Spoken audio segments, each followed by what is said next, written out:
Hello. അപ്പോൾ ഇന്ന് ഞാൻ രാവിലെ എഴുന്നേറ്റ് കേട്ടോ. ഇന്ന് സമയം 6:30 ഞാൻ കാണിച്ചത്. അപ്പോഴാണ് ഞാൻ വീഡിയോ എടുത്തത്. പക്ഷേ ഞാൻ 6 മണിക്ക് എഴുന്നേറ്റു. അപ്പോൾ എഴുന്നേറ്റ് കഴിഞ്ഞപ്പോൾ ചെറിയൊരു മഴക്കോളുണ്ടായിരുന്നു, തണുപ്പുണ്ടായിരുന്നു. അപ്പോൾ ഞാൻ ജനൽ തുറന്നിട്ടു. അപ്പോൾ നല്ല രസം, അതിനകത്ത് നിന്നൊരു തണുപ്പും എല്ലാം കൂടെ അടിക്കുമ്പോൾ അടിപൊളി. പിന്നെ ഞാൻ ചോറ് വെച്ചിട്ടുണ്ടായിരുന്നു. അപ്പോൾ ചോറ് നന്നായിട്ട് തിളയ്ക്കുന്നുണ്ട്. അത് കഴിഞ്ഞിട്ട് ഒരു ചെറിയൊരു മെഴുക്കുവരട്ടിക്കുള്ളതെല്ലാം അരിഞ്ഞു വെച്ചു. അത് കഴിഞ്ഞിട്ടൊരു ചമ്മന്തി മാത്രമേ വെക്കുന്നുള്ളൂ. അങ്ങനെ മെഴുക്കുവരട്ടിക്കുള്ള സാധനങ്ങളെല്ലാം സെറ്റ് ചെയ്ത് അടുപ്പിലോട്ട് വെച്ചു. ഈ ചട്ടുകം നമുക്ക് എന്തിനാണെന്ന് ചോദിച്ചാൽ ദോശ മറിച്ചിടാനല്ല, പകരം നമുക്ക് തേങ്ങ പൊട്ടിക്കാനാണ്. ഇത് അൻഷേട്ടനാണെങ്കിൽ ഒറ്റ അടിക്ക് തന്നെ പൊട്ടും. പക്ഷേ ഞാൻ ഇതുപോലെ ഇങ്ങനെ ഒരു 5-6 തവണയൊക്കെ ഇങ്ങനെ കൊടുത്താലേ അതൊന്ന് പൊട്ടി വരത്തുള്ളൂ. അവസാനം പൊട്ടി വന്നിട്ടുണ്ട്. ഞങ്ങളുടെ ഇവിടുത്തെ കത്താള് അഥവാ വെട്ടുകത്തി നമ്മുടെ ചട്ടുകമാണ്. ഇവനാണ് നമുക്ക് തേങ്ങ പൊട്ടിക്കാൻ ഉപയോഗിക്കുന്ന യന്ത്രം. അപ്പോൾ രാവിലെ തേങ്ങയൊക്കെ പൊട്ടിച്ച് ചമ്മന്തി അരയ്ക്കാനാണ് കേട്ടോ.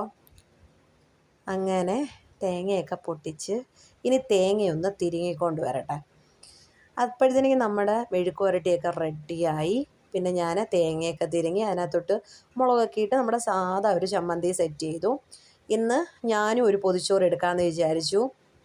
അപ്പോൾ എനിക്കും ഇന്ന് 2-3 സ്ഥലങ്ങളിലൊക്കെ പോകാനുണ്ട്. പോയി കഴിഞ്ഞിട്ട് വീട്ടിൽ ചെല്ലുമ്പം എന്തായാലും കഴിക്കാമല്ലോ എന്ന് കരുതി 2 പൊതിച്ചോറ് എടുത്തു. അതിനകത്ത് ആദ്യം വിളമ്പുന്നത് എനിക്കാണ്. ഞാൻ കുറച്ച് ചോറേ എടുത്തുള്ളൂ. അതിനകത്തോട്ട് കുറച്ച് മെഴുക്ക് പുരട്ടി, കുറച്ച് ചമ്മന്തി. അത് കഴിഞ്ഞിട്ട് ഞാൻ അൻഷേട്ടന് പൊതി കെട്ടിയപ്പോൾ വലിയൊരു പൊതി കെട്ടി. കാരണം അൻഷേട്ടൻ ചോറ് ജോലിക്ക് പോവല്ലേ, ചോറ് ഇച്ചിരി കൂടുതൽ കഴിക്കട്ടെ എന്ന് വിചാരിച്ച്. അൻഷേട്ടൻ എത്ര കഴിച്ചാലും മെലിഞ്ഞേ ഇരിക്കത്തുള്ളൂ. അതുകൊണ്ട് പിന്നെ എത്ര ചോറ് കഴിച്ചാലും വണ്ണം വെക്കത്തില്ല. അങ്ങനെ കൂടുതൽ ചോറ് രണ്ടാമത്തെ പൊതിക്കകത്തും വിളമ്പി സെറ്റ് ചെയ്ത് വെച്ച്. എനിക്കിങ്ങനെ പൊതിച്ചോറ് കിട്ടാൻ ഭയങ്കര ഇഷ്ടമാണ്. ആ പൊതിച്ചോറ് ഇതിപ്പം പ്ലാസ്റ്റിക് അല്ല, പ്ലാസ്റ്റിക്കിൻ്റെ അല്ല എന്നാണ് പറഞ്ഞ് വാങ്ങിച്ചത്. പക്ഷേ ഇവിടെ ഇലയില്ല, ഇവിടെ വാഴയിലയില്ല. അല്ലെങ്കിൽ പിന്നെ വീട്ടിൽ പോയി എടുത്തുകൊണ്ട് വരണം. പിന്നെ വല്ലപ്പോഴും നമ്മളിങ്ങനെ കെട്ടുമ്പം എന്തോത്തിനാ ഈ ഇലയൊക്കെ എടുത്ത് വാടിക്കളയണ്ടല്ലോ എന്ന് വിചാരിച്ച ഇല പിന്നെ എടുത്തുകൊണ്ട് വരാത്തത്. ഉള്ളതിനകത്ത് അങ്ങ് വിളമ്പി അങ്ങ് സെറ്റ് ചെയ്ത് കൊടുക്കുക. വല്ലപ്പോഴുമൊക്കെ നമുക്കിങ്ങനെ കഴിക്കുന്നതുകൊണ്ട് വലിയ ദോഷമൊന്നും ഇല്ല. പക്ഷേ ആ ഇലയ്ക്കകത്ത് നമ്മളിങ്ങനെ ചോറും ആ മെഴുക്ക് പുരട്ടിയും ചമ്മന്തിയൊക്കെ കൊണ്ടുപോയി കഴിക്കുന്നതിൻ്റെ ഒരു സുഖം എൻ്റെ അമ്മയെ പറഞ്ഞറിയിക്കാൻ പറ്റത്തില്ല. നാക്കിലൂടെ വെള്ളം ഊറും. അതിനകത്തൊരു മുട്ട പൊരിച്ചതും ഒരു മീൻ വറുത്തതും ഒക്കെ ഉണ്ടെങ്കിൽ സംഭവം അടിപൊളിയാണ്.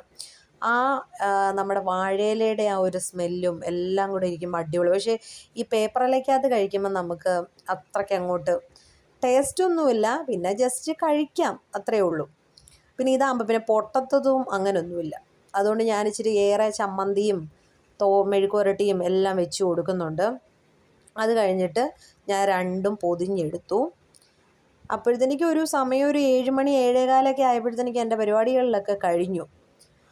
അപ്പോൾ ഇത് രണ്ടും ഞാൻ പൊതി കെട്ടി സെറ്റ് ചെയ്ത് വെച്ചു. അത് കഴിഞ്ഞിട്ട് പിന്നെ ഞാൻ നേരെ പോയി കുളിച്ചിട്ട് ഞാൻ കടയിൽ നിന്നാണ് ഇന്ന് കാപ്പി വാങ്ങിച്ചത്. വീട്ടിലൊന്നും ഉണ്ടാക്കാനുള്ള സമയമൊന്നും കിട്ടിയില്ല. രാവിലെ അപ്പവും ചായയും ഉണ്ടായിരുന്നു, അപ്പവും കടലക്കറിയും ഉണ്ടായിരുന്നു. അങ്ങനെ അപ്പവും കടലക്കറിയും കൂട്ടി ഇത് ചായ ആ ഫ്ലാസ്കിനകത്ത് ഞാൻ ഒഴിച്ചു വെച്ചതാണ്. ഞാൻ ഫോൺ വെച്ചത് കാരണം ആ ഫ്ലാസ്കിനകത്ത് തട്ടി താഴെ വീണ ദൃശ്യങ്ങളാണ് നിങ്ങൾ കണ്ടുകൊണ്ടിരിക്കുന്നത്. അപ്പോൾ അത് കഴിഞ്ഞിട്ട് പുള്ളിയെല്ലാം പറക്കി ഒതുക്കിയൊക്കെ വെക്കുന്നുണ്ട്. ഞാൻ അവിടെ ഇരുന്ന് ഫുഡ് കഴിക്കുവാണ്. രാവിലെ ഫുഡൊക്കെ കഴിച്ച്. അപ്പോൾ ഇനി നമുക്ക് ഒന്ന് കറങ്ങി ഇട്ടൊക്കെ വരാം. ഇനി നേരെ വീട്ടിലോട്ടൊക്കെ ഒന്ന് പോകണം. അപ്പോൾ ഇത്രേ എടുക്കാനുള്ളൂ കേട്ടോ.